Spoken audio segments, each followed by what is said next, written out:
A gente vive na era da revolta em tempo real, né? É um clique, um post e, de repente, o mundo inteiro parece que está pegando fogo. Mas fica a pergunta: será que essa chama toda de indignação queima de forma igual para todo mundo?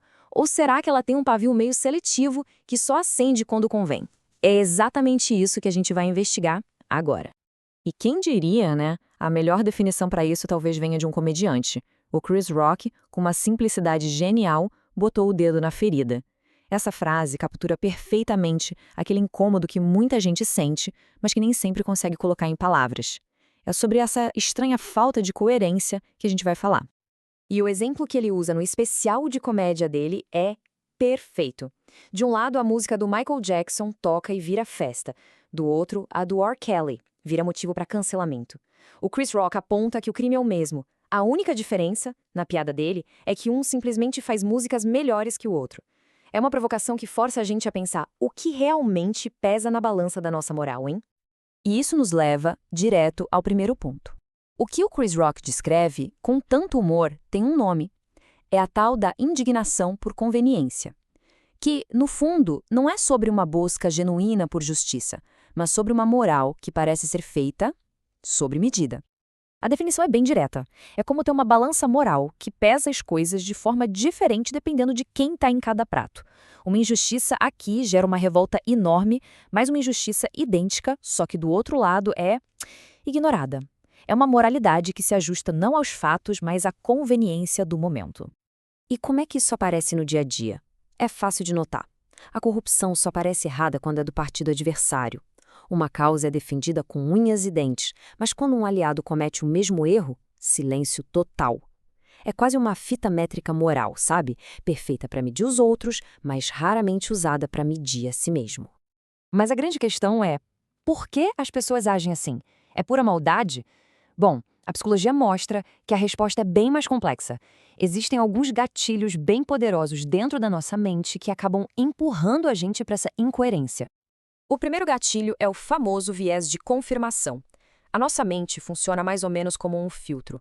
Ela é programada para buscar e dar mais valor àquelas informações que confirmam o que a gente já acredita e, ao mesmo tempo, ela descarta ativamente tudo que nos desafia.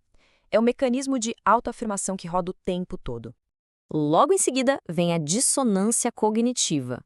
Sabe aquele desconforto profundo que a gente sente quando um fato bate de frente com uma crença muito forte? É isso. E o que o cérebro faz para aliviar essa tensão toda?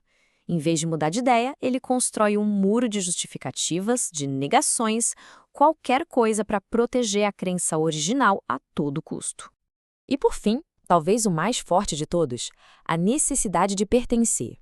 A pressão do grupo é uma coisa imensa. Às vezes, a escolha não é entre o certo e o errado, mas sim entre ser aceito pela nossa tribo ou ficar completamente só. E para muita gente, o medo do isolamento fala bem mais alto que qualquer convicção moral. Agora, se a nossa mente já tem essa tendência, imagina o que acontece quando o mundo ao nosso redor amplifica tudo isso. A nossa indignação não nasce do nada, sabe? Ela é incentivada e muitas vezes transformada num verdadeiro espetáculo da moral. Pensa nesses 3 amplificadores aqui. A mídia tradicional muitas vezes elege um vilão do mês, focando toda a atenção num único alvo enquanto ignora outros. As redes sociais viraram uma arena onde o que vale é fazer barulho. A indignação mais explosiva ganha mais likes, não necessariamente a mais justa. E os grupos ideológicos, bom, eles funcionam quase como um exército, exigindo lealdade cega e punindo qualquer um que ouse questionar. E qual o resultado disso tudo? A moral vira uma performance. A indignação deixa de ser sobre justiça e se torna uma espécie de moeda, um capital social para mostrar o quão virtuosos nós somos para a nossa plateia. A gente encena a virtude, mas só quando os holofotes estão ligados. Tá, mas qual o problema real disso? Pode parecer que é só uma hipocrisia individual, mas o custo desta incoerência é altíssimo. Ela vai corroendo a sociedade de formas bem concretas. Vamos pegar a política, por exemplo, que é um campo fértil para isso. Um grupo defende a liberdade de expressão como se fosse um princípio sagrado. Mas no instante em que um adversário é silenciado, o que acontece? Eles comemoram. Aí a liberdade deixa de ser um princípio e vira só uma arma, para ser usada apenas contra os inimigos. E essa citação resume tudo de um jeito demolidor. Quem comemora quando a fala do adversário é censurada não é, de fato, um defensor da liberdade. É só mais um censor esperando a sua vez de ter o poder. Porque a verdadeira prova de um princípio é defendê-lo justamente quando ele protege quem a gente mais detesta. Saindo um pouco da política, vamos para uma paixão nacional: o futebol. Por décadas, uma realidade como essa do gráfico foi aceita quase sem nenhum questionamento. Cerca de 75% de toda a receita do futebol brasileiro concentrada em pouquíssimos clubes, a maioria do Sudeste. Um desequilíbrio brutal, mas que era visto como normal. Durante anos, a gente viu tudo isso: dívidas gigantescas, punições da FIFA, uso de dinheiro público e cadê a gritaria pelo tal fair play financeiro? Curiosamente, essa gritaria só explodiu agora, quando novos investidores chegam para desafiar a velha ordem. A indignação não surgiu com o problema em si, mas sim quando a solução ameaçou o status quo. Então, depois de passar pela política, pela cultura e até pelo esporte, essa jornada toda nos traz de volta ao ponto de partida: nós mesmos. O desafio final é se olhar no espelho da nossa própria indignação. E uma indignação de verdade, uma indignação genuína, não é nada confortável. Pelo contrário, ela exige o rigor de criticar o próprio lado. Ela exige a humildade de admitir que, poxa, talvez eu não tenha todas as respostas. E, o mais difícil de tudo, exige colocar a verdade acima da lealdade cega ao nosso grupo. No fim das contas, a diferença é essa.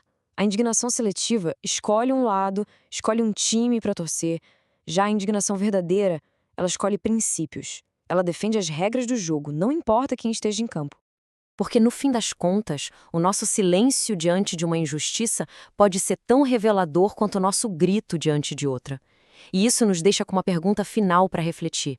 A nossa bússola moral, ela aponta para um norte fixo de princípios ou ela simplesmente gira, apontando para onde o vento da conveniência sopra mais forte?